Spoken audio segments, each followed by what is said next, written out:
We should put a Sweeney in the middle. The seats are chosen without me.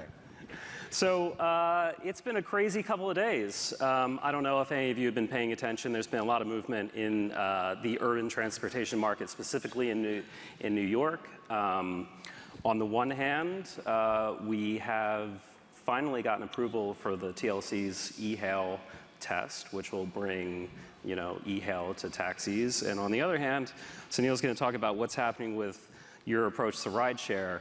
But I want to talk with the good news first. Ashwin, so the TLC e-hale program finally just started. Can you sort of walk me through what that means and who's participating and what's happening there? Yeah, certainly.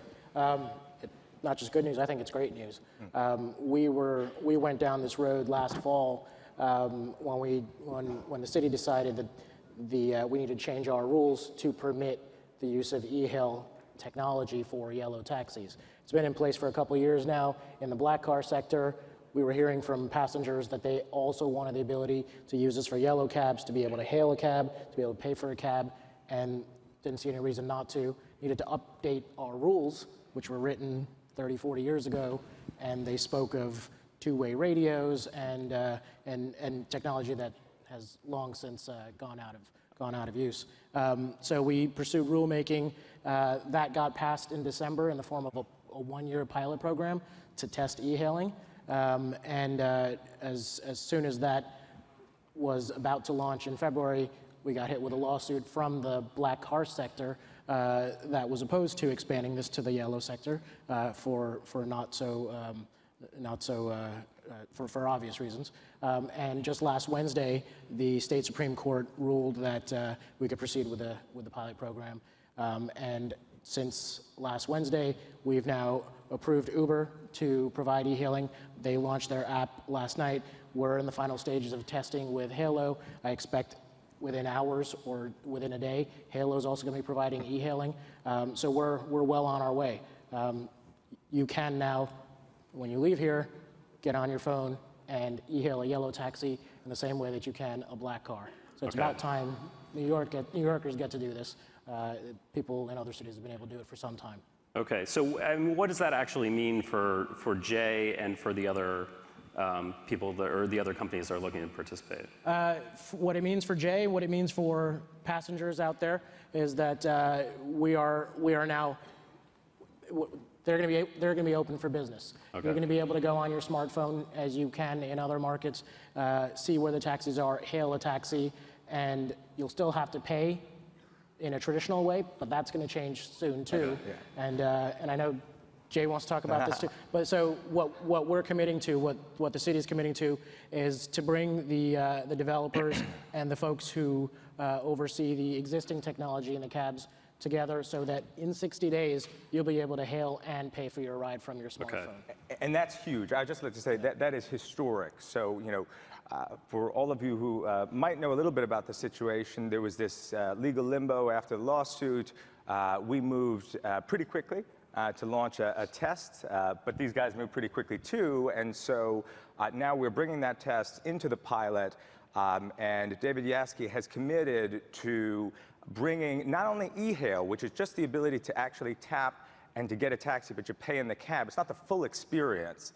The full experience is one-tap payment. It is you hail the taxi, and then you set and forget. Your phone pays. You get a receipt before you hit the sidewalk. That's coming to New York within 60 days.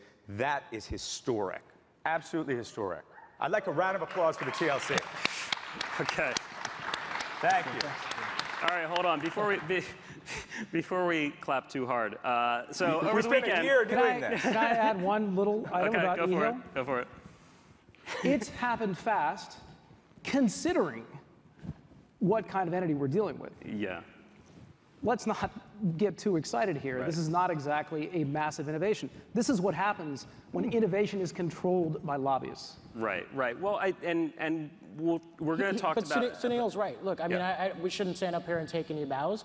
The fact that it's 2013 now before you can e-hail your taxi isn't really something for us to applaud too much about. You've been able to do it in other markets for some time now. I think what I think is innovative about what we've done is that for I won't say the first time, but this was an instance of the regulators working sometimes contentiously, sometimes hand in hand with the folks who are seeking to disrupt this environment. Okay, and the rules that we put together they really account for the New York market. So the court ruled in our favor in no small part because the rules that were in place were tailored. There were safety and safeguards in place that they could look to and say, well, you know what, this is a legitimate pilot program, and so we're going to let it go forward. Okay, so let's talk about something which you seem to think isn't legitimate, which is ride sharing, and that's why Sunil's on the panel.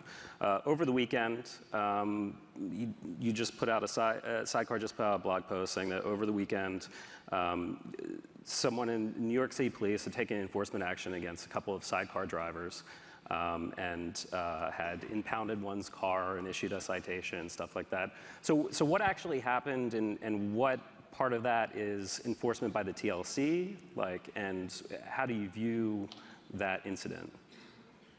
So now it's going to Can get you turn the AC up in the room? Yeah. No, so, and I want to say categorically that we don't oppose ride sharing, and I've told Sunil this, and I'll say it here. What we oppose is a platform that lets people do ride sharing, but also lets people provide taxi service without bothering to get the licenses for a taxi and get the background checks and get the appropriate insurance. Nothing against ride sharing. It's just, if you're creating a platform for people to do that, you need to build in safeguards to make sure that this isn't someone who's going to be doing 6 or 10 or 12 rides a day, because that's what a car service does. It's not going to be someone who says, I'm here and you tell me where you want to go, where point A is and where point B is, and I'll come to point A, whether I'm going there or not, pick you up, drop you off, and at the end of that, you'll give me a payment. Whether you want to call it a voluntary donation or you want to call it a fee, that is taxi service to me. And wholly support ride sharing, wholly support reducing the level of the rates of car ownership. 91% of households in the country own cars. In New York, that's 44%, and in Manhattan, it's 22%.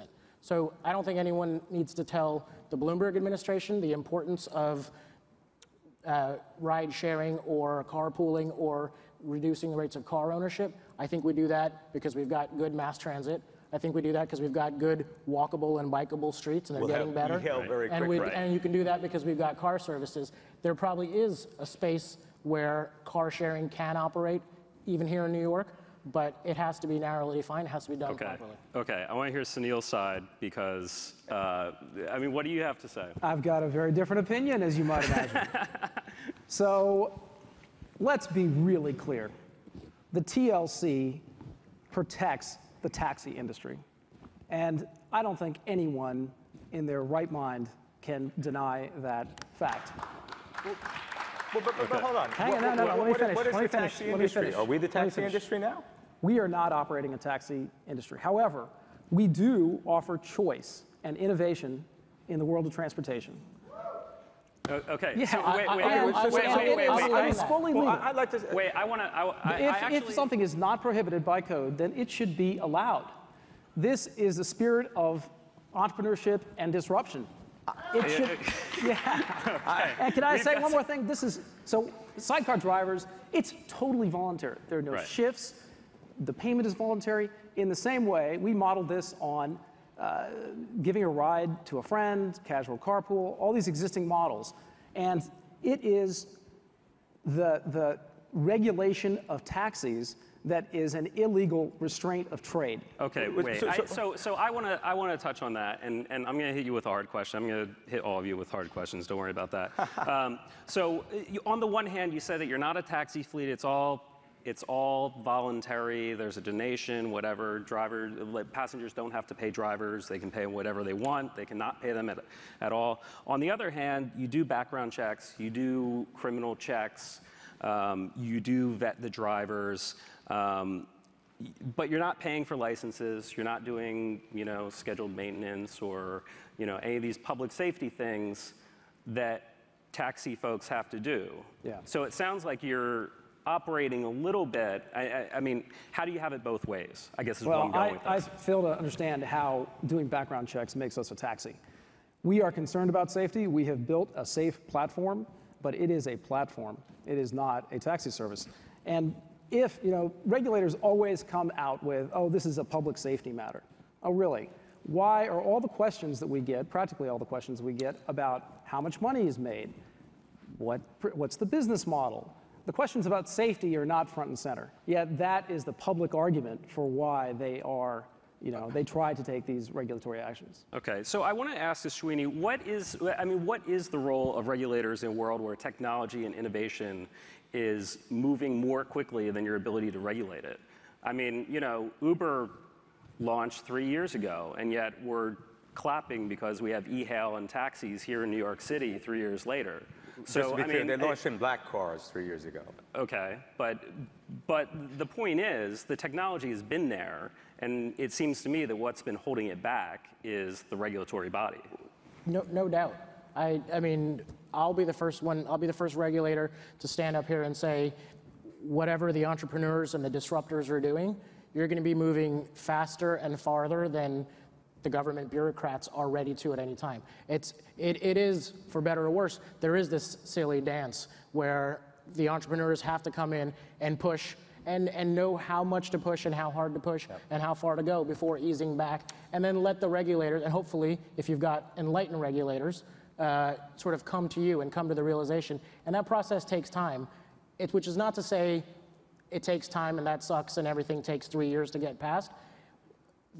If it happens properly, the process creates value. So in creating our rules, and folks may say, well, you shouldn't have rules on how a Halo or an Uber or a sidecar should work. They should work and then let the market figure it out and fix it.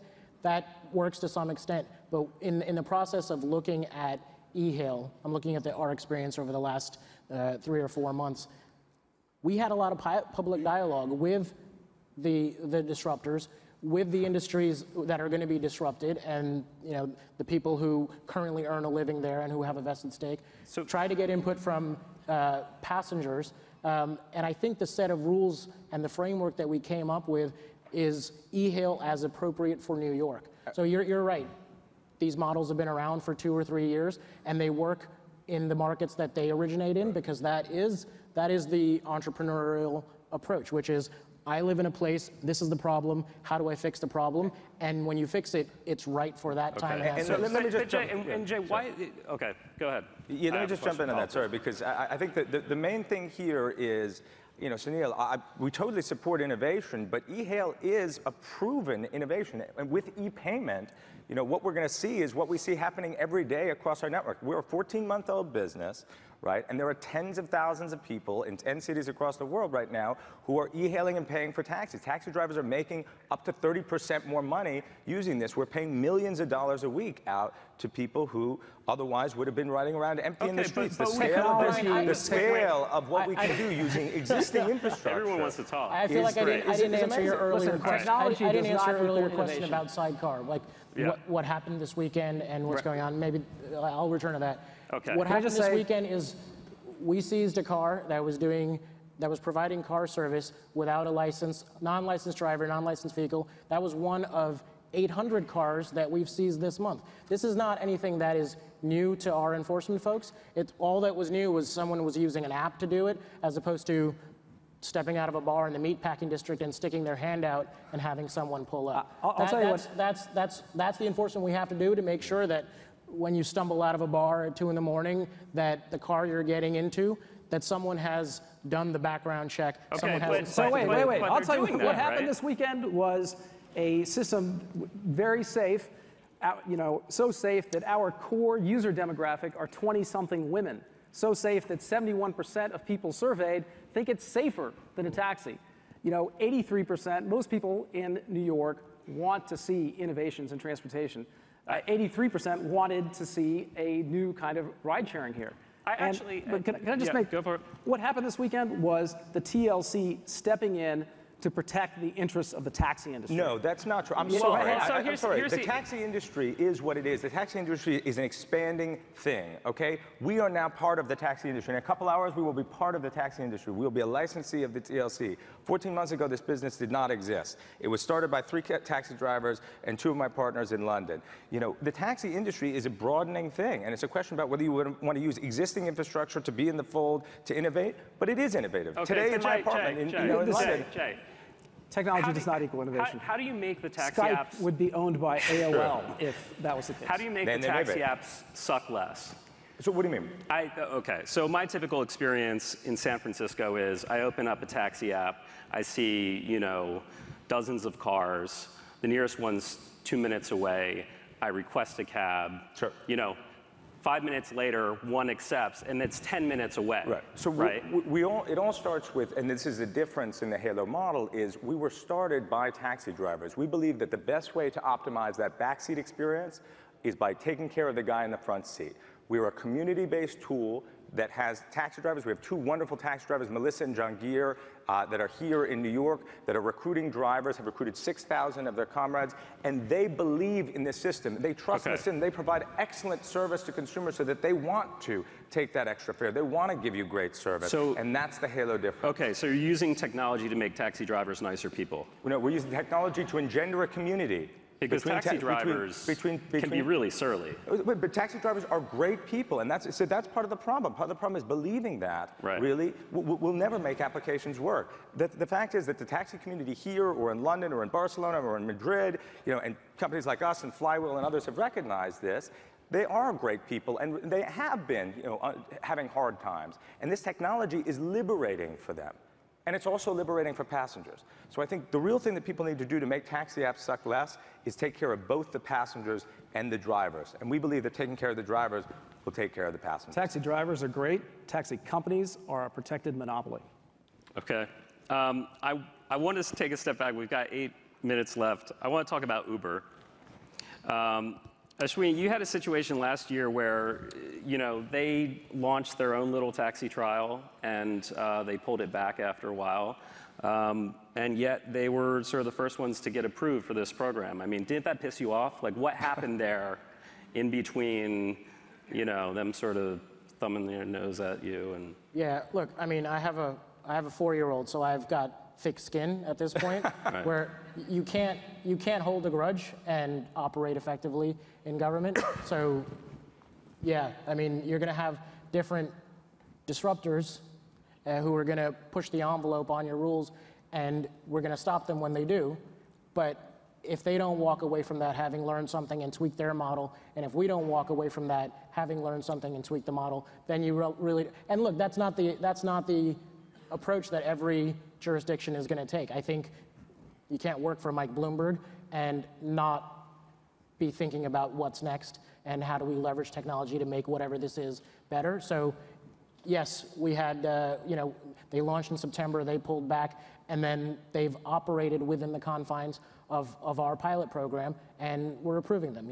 And I think we're going to see that with other folks. I mean, Halo did that earlier this week. Jay's acknowledged, you know, we jumped the gun, but I'm not going to deprive people who want to be able to use a service, the passengers of the taxis, of that service because my feelings were hurt because they didn't play by my rules. And there's others like Flywheel as well that's about to be, I understand, approved as well, that deals with yellow taxis exclusively. But the big story here is that there is this dance that we do together, but ultimately we have to work together, and we have worked together. I feel like I want to give you a hug right now. But doesn't that work? But hold on. As a result of the success of the beta test and the pilot that we did, and all of the feedback from passengers and drivers, we now have a commitment that there will be e-payment in yellow taxis no matter what in 60 days. That is historic news. I cannot stress enough how that is overcoming a lot of the established industries that are in the taxi market. So can I just, we're talking about this kind of ethereal policy, blah, blah, blah. These lessons that the TLC is talking about, let's just talk about what it means. There's a woman named Sandra and a woman named Christy who were pulled over by cops this weekend. I mean, one of them was made to cry.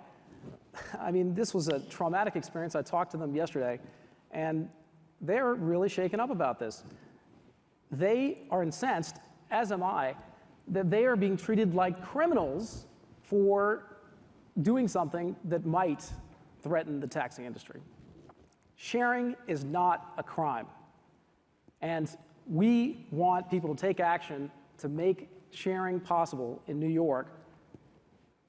Tweet at Mayor Bloomberg, go to our blog, blog.side.cr. Right.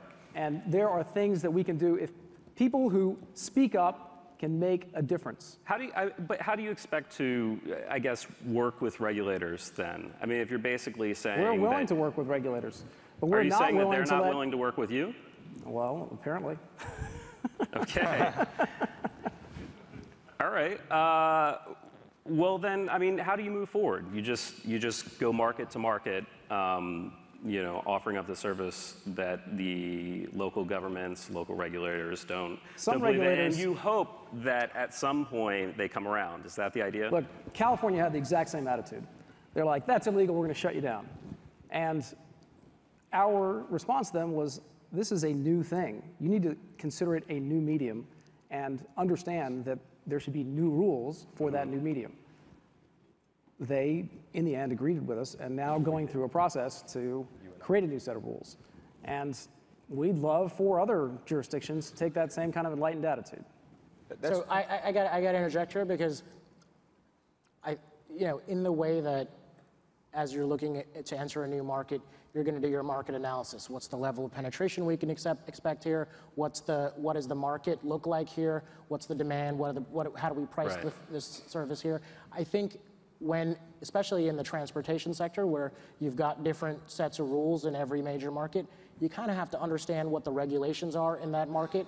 And if that means tweaking your model a little bit so that it fits, I'm not saying don't disrupt, don't try to push the envelope, but too often what we'll see is people who come in and say, you know what, the San Francisco taxi market is like this, and this is I came up with a fix for it, and so it should apply in New York, and it doesn't always. It does sometimes, but it doesn't always.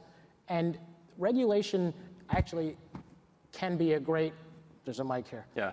Can be a great, it's a barrier to entry, and so for an entrepreneur who's willing to invest in understanding the regs and is willing to invest the time to work with a regulator. But isn't the bigger picture here that too often regulators and lobbyists are sort of on the wrong side of history? I mean, Uber launched 3 years ago, and in so many jurisdictions that they went into, they came up against local regulators because the taxi people were pissed. Well, no, because we're launching in the same jurisdictions. Because the taxi people were pissed. pissed. We're launching in the same jurisdictions and have had no problems. So we're in Toronto. They're being sued. Right, and Jay, Uber's been in black cars in New York since 2011, and we never had an issue with it because they came in, we explained our black car rules to them. Now this is going to be arcane to anyone in the audience. There's different sets of rules for the yellow taxis and for the black cars, but they've been here more or less since they entered the market without really any issue. It was when but I would say existing companies have gone out there and said, okay, the system of regulation that protects the monopoly taxi companies are okay, and we're going to work with that.